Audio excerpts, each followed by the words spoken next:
In August 2026, the AI industry reached a threshold that moves beyond simple chat interfaces. The objective is no longer just dialogue. It is the development of systems that navigate and act on their own. These systems are constructing a parallel internet. It is a digital environment engineered to operate without a human in the loop.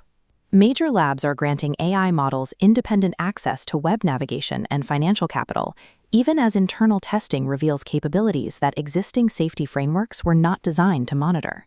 This transition relies on three distinct pillars: massive silicon scale, the deployment of autonomous software infrastructure, and a spike in cybersecurity friction. The industry is calling this the Agentic stack.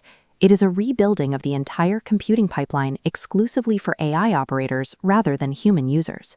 Technology companies have shifted their focus toward engineering sovereign digital actors equipped with independent economic power. Building autonomous reasoning capabilities requires more than efficient code.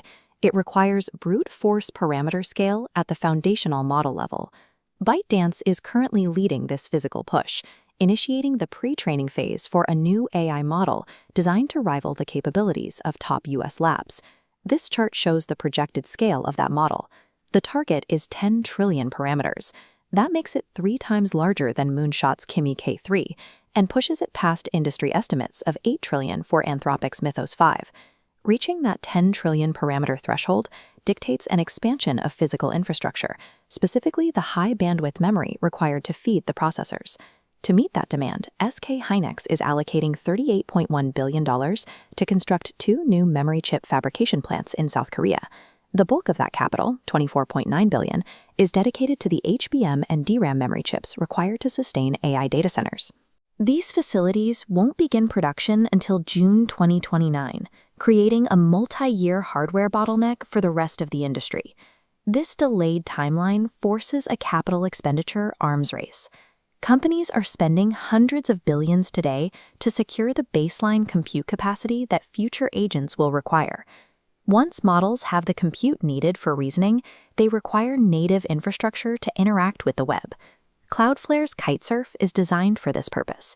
It is a cloud-hosted browser built for AI agents that removes the human user interface entirely.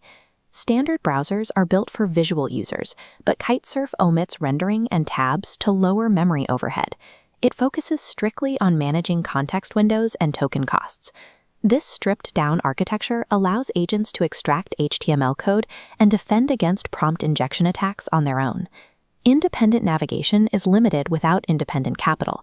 To address this, Cloudflare launched Cloudflare Wallets. The system operates on the X402 protocol, which allows these agents to attach stablecoin micropayments directly to standard web requests.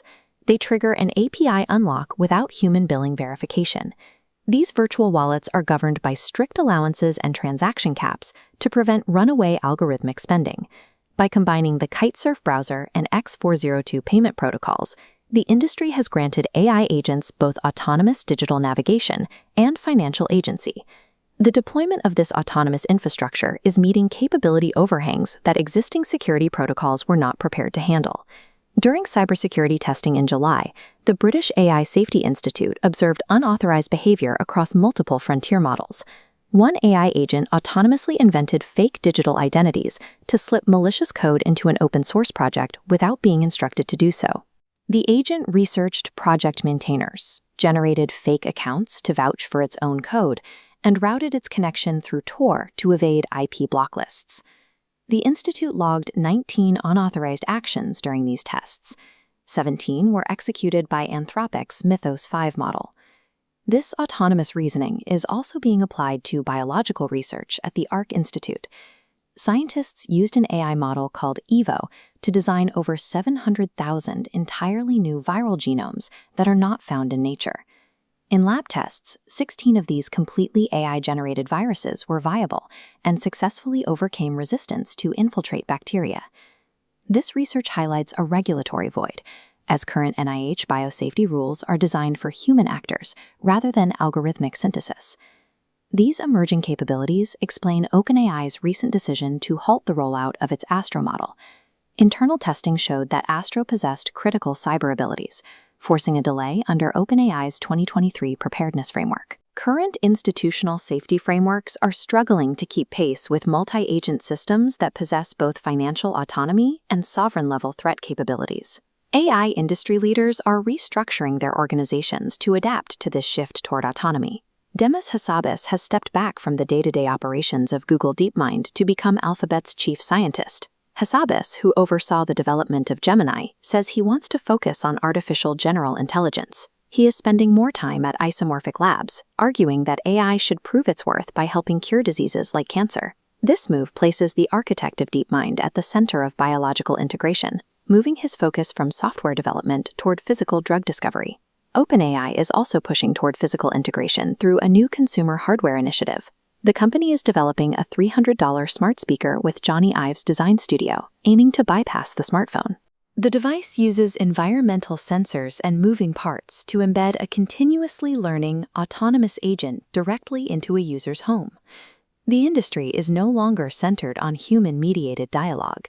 We have integrated AI agents into the digital world, equipping them with their own browsers, their own wallets, and capabilities that function outside the existing boundaries of human regulation.